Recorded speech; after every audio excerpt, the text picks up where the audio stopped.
Hello, welcome to Double Talk. I'm Mark Steffen, and joining me this week is Peter Goodman as my co-host.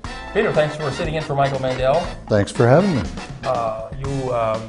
Tell folks a little bit something about you that they may not know. I'll give them the short version. I initially moved down here in 1969 as a college dropout. I wanted to move to New Mexico, and the only way I could see that I could afford to do it was to go back to school. So I showed up here and lived. I fell in love with it and stayed 8 years and did news and shot film in those days, not video, even did a TV show.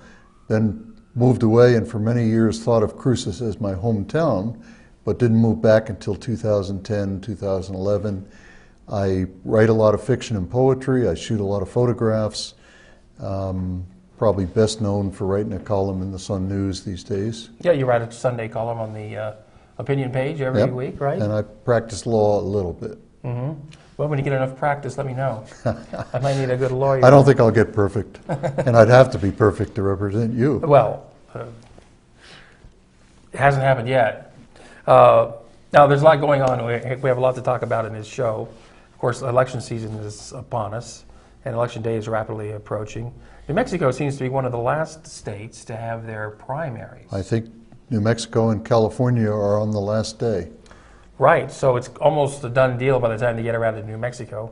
There aren't that Most many years. registered voters here, and those who are registered, I don't know what the percentage is, who don't vote. I wish we could do something about that. That's the only way we're going to get the right people elected. But well, they need to hold the elections, the night of the big game between Cruces and Mayfield, and hold them at the field. Well, hold it at the field. That's right. So we've got, I guess it's basically boiled down to 4 people running for president. They have yet to mention New Mexico in any of their talks.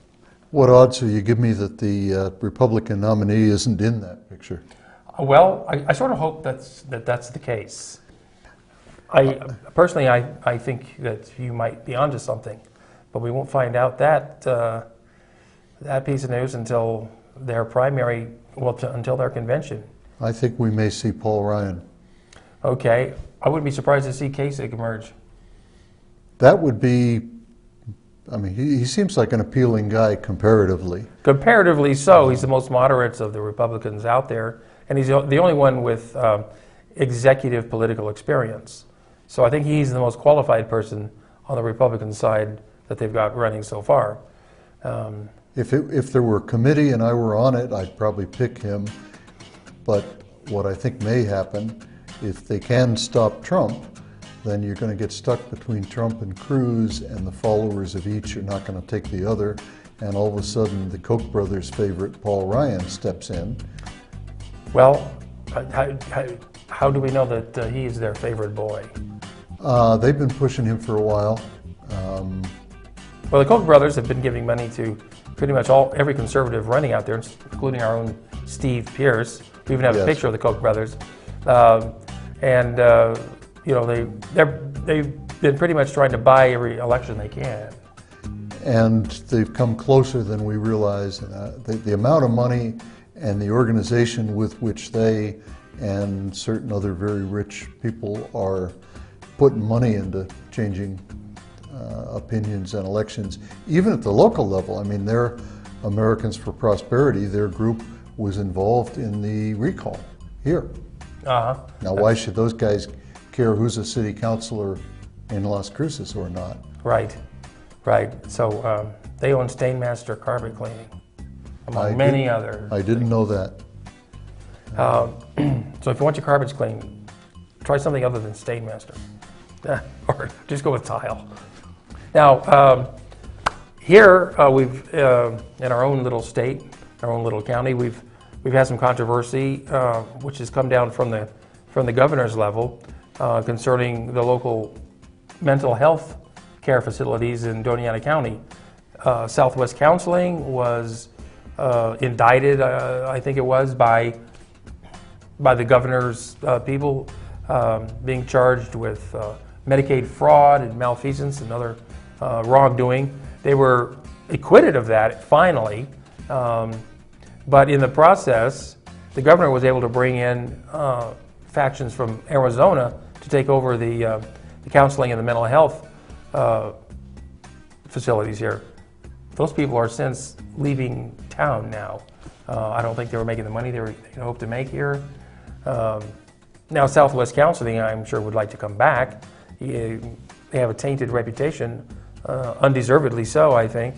I think they've just filed suit, or done a torts claims notice that they are going to file suit. Right. And it's well warranted. Certainly, I looked at this closely when it started. It seems part of a Martinez pattern that she's got friends she wants to be doing things.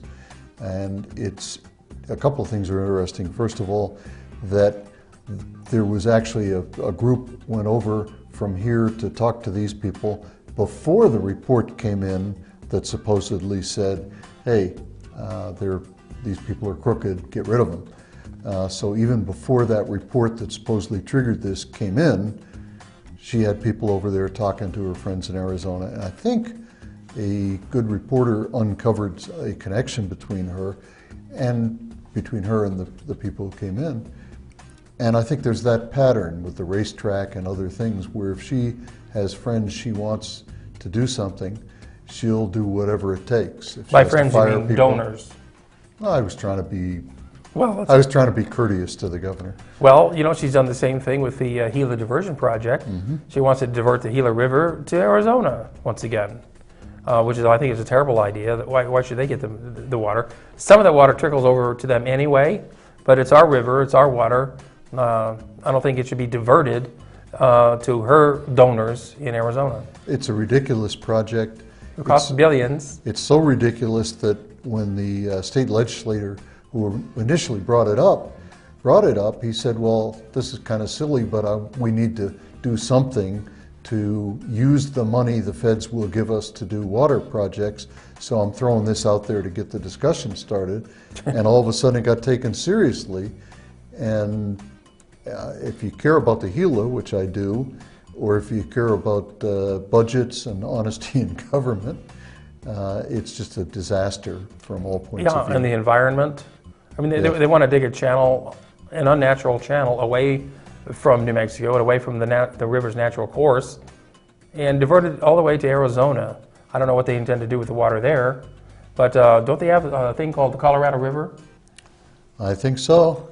Of course, that may not be doing much better than the Rio Grande. Well, it's bound to be doing, yeah. Can't be doing much worse. Can't be doing much worse. I know Lake Mead is in big trouble, based on the pictures I've seen. And speaking of the environment, these rattlesnake roundups that people have been convinced are a necessary thing to keep these vile serpents from the streets of our fair cities have got to stop. I mean, it's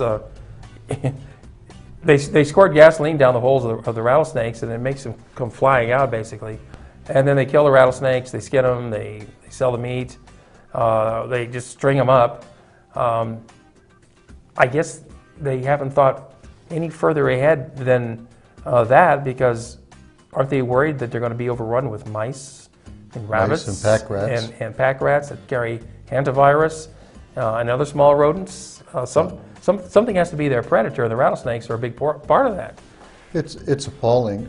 We see a certain number of rattlesnakes every summer, and we have a way that we basically use a noose through a long pole and capture them, put them in a plastic bucket, take them further away from people. My mother lived out at the base of the Robledo Mountains, and she constantly had rattlesnakes. At one point, I even put gloves on and just picked one up and carried it away, shoot it. And she called me the next day, it's back. Yeah, they will come back. They will come back. Especially if you feed birds, which I do at my house, we feed birds. We have the same situation. The seed falls on the ground from the feeder, and then the birds are on the ground. Well, snakes will just appear, and there's the easy pickings for the snake. My mother hated to go outside and see a rattlesnake sitting there with feathers sticking out of its mouth. But that's the natural way of things, and that's how it goes. Now, if you want to learn about rattlesnakes, you can do so at the Southwest Environmental Center. They've got a rattlesnake exhibit and a talk on rattlesnakes coming up. and I'll get to the times and the dates of that after the break. But I will say this, Dale and I went to that. It's Frank Bryce is the gentleman who does it, and he's a local rattlesnake expert. He's probably moved, and people call him all the time, oh, I've got these rattlesnakes, and he comes out and moves them. But I went to it last year, and Sweck is not a small place. There was standing room only. It's a big room. I mean, I was basically standing in a conference room off to the side, kind of peeking out the door because the place was so full. And he did bring rattlesnakes and other animals in cages. So they weren't getting out and bothering you. But he's very knowledgeable. It was very interesting. And get there early, because if it's anywhere near as popular this year as it was last year. My mother got to the point where she would call a herpetologist at the biology department at the university when she had a rattlesnake. He would come out and get it. They use it for educational purposes. They milk them for the venom, and they put them to better use than just killing the poor things. Like I said, I'll get you the information about when the rattlesnake talk is after the coming up break. And that's going to be at the Southwest Environmental Center, who no longer sponsor the Raft the Rio. Right. And we didn't have it last year, but fortunately it will be back this year. It's been sponsored by the Kiwanis Clubs of Las Cruces, and we'll go into that in more detail next week. Now, speaking of the environment again, glass recycling is something that I'm glad to see Las Cruces got on board with. They got on kind of late, but better late than never. And unfortunately, there's only 2 places in town apparently to recycle glass.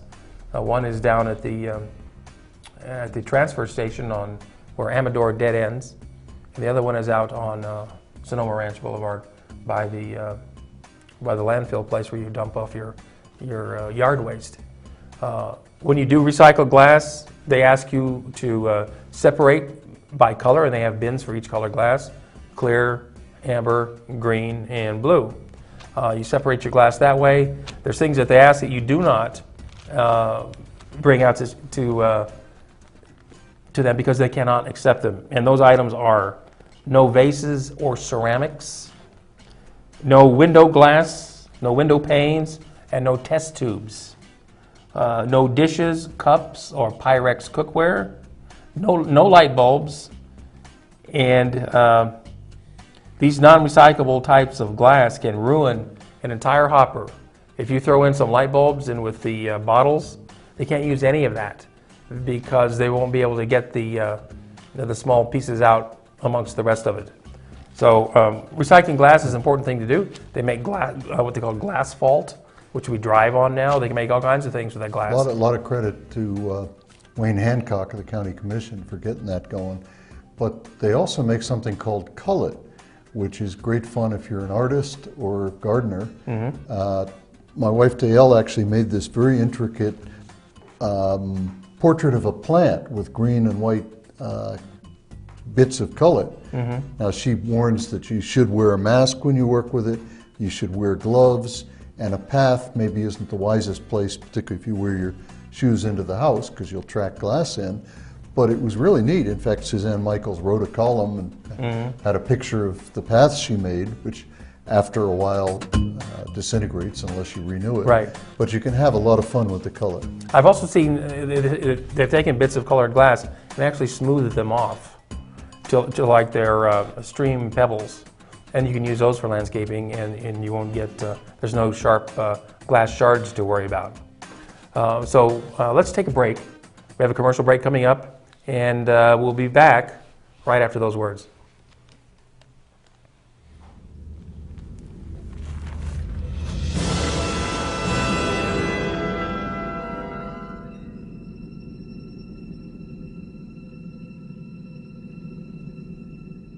Hi, I'm Cheryl Burke, and I have a confession to make. I have a serious crush on my workout. Hip, fun, and always a challenge. Jazzercise is the total package. It's the only workout that I've ever truly loved. Does it show? That's because I'm in the best shape of my life. What a difference Jazzercise makes. When's the last time your workout swept you off your feet? Find a class near you at jazzercise.com. Celebrate, celebrate, Fiesta Motors. Come and see us today and discover why our service is second to none. In business for over 17 years, we have the right car for you.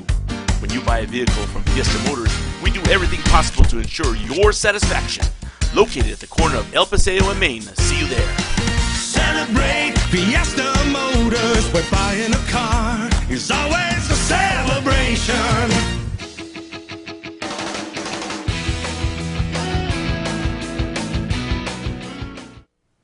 And we're back. This is Double Talk. Mark Steffen along with Peter Goodman. And thanks again, Peter, for sitting in for Michael. Thanks again for having me. Making Michael jealous, I'm sure, wherever he is, watching on YouTube. Now, the border fence is an issue that's come up in national politics. Yes. It's also been a big topic here locally. We share a border with another country, and we have a fence. Donald Trump wants to build a fence because no one builds a fence like he does. Well, we have a fence. I don't know why he wants to build another fence or if he wants to put his fence on top of our fence, but we have hundreds of miles of fence already. We do. I'm not sure it covers the whole border, though. I don't think it does. It doesn't cover the entire border. There's places in Texas where it doesn't exist. I believe there are places in California and Arizona where it doesn't exist. But the Border Patrol knows where those places are. So if people are going to go around the fence through the openings, well, then they're easily captured. Sure, some people go over the fence. No matter how high you build a fence, all you need is a ladder a foot taller to get over that fence. But it's not making it easy for people to get through the fence and to get into the country. It does make it harder for them. Some people say we shouldn't have a fence because one thing it does is hinders the natural migration of animals from Mexico into the U.S. Animals don't care what country they're in. And so the natural migratory routes are disturbed and disrupted, just as human migratory routes are too. It used to be a natural thing for people here to migrate north and south. Now it's become, you have to be official about it. You can see the fence if you go down to Sunland Park. You can look to the west and see the fence as it meanders over the hillsides. I don't know what else to say about the fence. I'm not a great fan of the fence. I think Trump feels he's tapped into an existing kind of xenophobia, hatred of foreigners, including the Mexicans and the Muslims, and he's playing that for all it's worth. His idea about making Mexico pay for it is idiotic. That's funny. That's just a joke, I guess.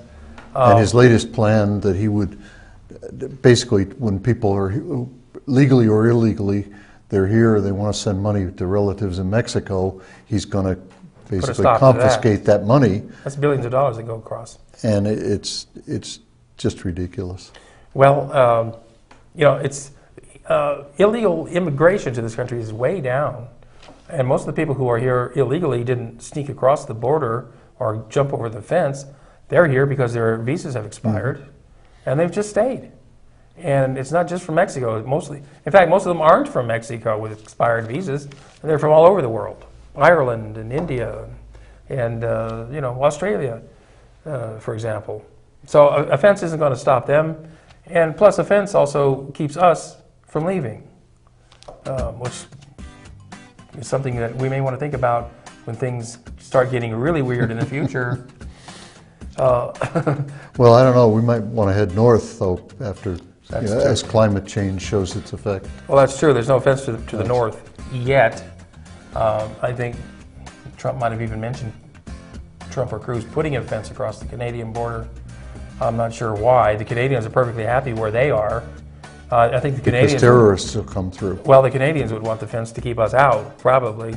I would if I were Canadian. Well, sure, they've got health care up there.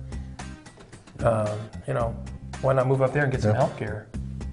Now, you mentioned, you were talking earlier about Mississippi and North Carolina. Yes, the quote-unquote religious freedom acts that they've just enacted, basically, and fortunately they're going to get a lot of pushback from business and sports and whatnot.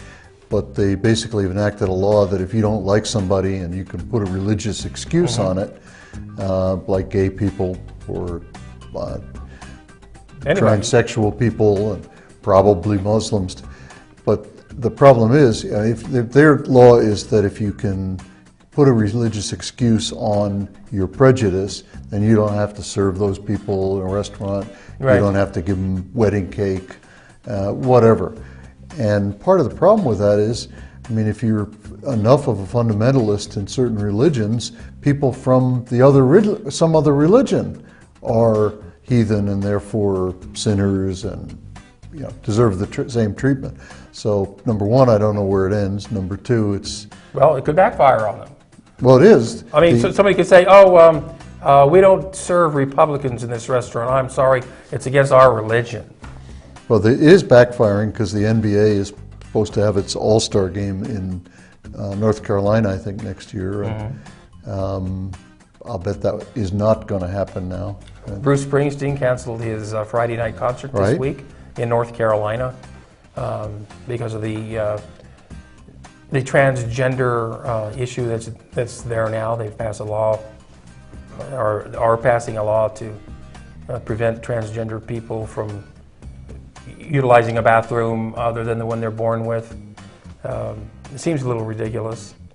I don't know what they're afraid of, really. It's just based on fear, most of these nutty laws. I mean, I can understand the concern in high schools where, maybe somebody's going to misuse that to do something improper. But as a general rule, all of this is just such hysteria and basically prejudice, bias, that people ought to just get over it. Well, you may see in the future transgender restrooms where they just have their own restroom if everybody else is too wacky about the whole concept. In Europe, many people just use the same restroom. Nobody cares. A lot of places in the U.S. they do now. Right. I was at the Hollywood Bowl once for a concert, for the Playboy Jazz Festival, in fact. And the line at the women's restroom was so long that women were just going into the men's room. And the men were standing there in urinals, and the women were just marching through. They were being escorted by their boyfriend or by somebody. But nobody really cared about it. No eyebrows were really raised. When you got to go, you got to go. Yeah, absolutely. That's how it works. Now, this week we lost one of the giants of the country music world, Merle Haggard, died. He wrote, I don't know, hundreds of songs, I think. He had dozens in the top 40 of the country music scene. He died of pneumonia. Well, he had numerous illnesses. He was a heavy smoker for many years, and of course his song "Okie from Muskogee" was the redneck anthem. What's fascinating about that is a couple of things. First of all, in a 2003 interview, he basically said, I was dumb as a rock when I wrote that, and I've learned so much since. And he actually did basically become more of a hippie later. But the other thing that I hadn't known until I was looking at stuff recently, after he did that, the next song he did was another very right-wing kind of love it or leave it. Mm-hmm. That's right. But what he wanted to do was a song called Irma Jackson, which was about a biracial couple, and this is in the 60s when it was still a hot issue. Maybe it still is. And he wanted to do a whole different thing about a biracial couple, and his manager and his record label basically said, oh no, we got you in this conservative thing, that's what we're going to market you as, no Irma Jackson. Well, so he never did, even in his later years?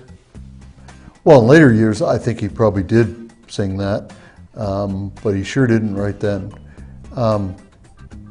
I wanted to mention, apropos of him dying, but also it's on the same page in the newspaper as the recycling article.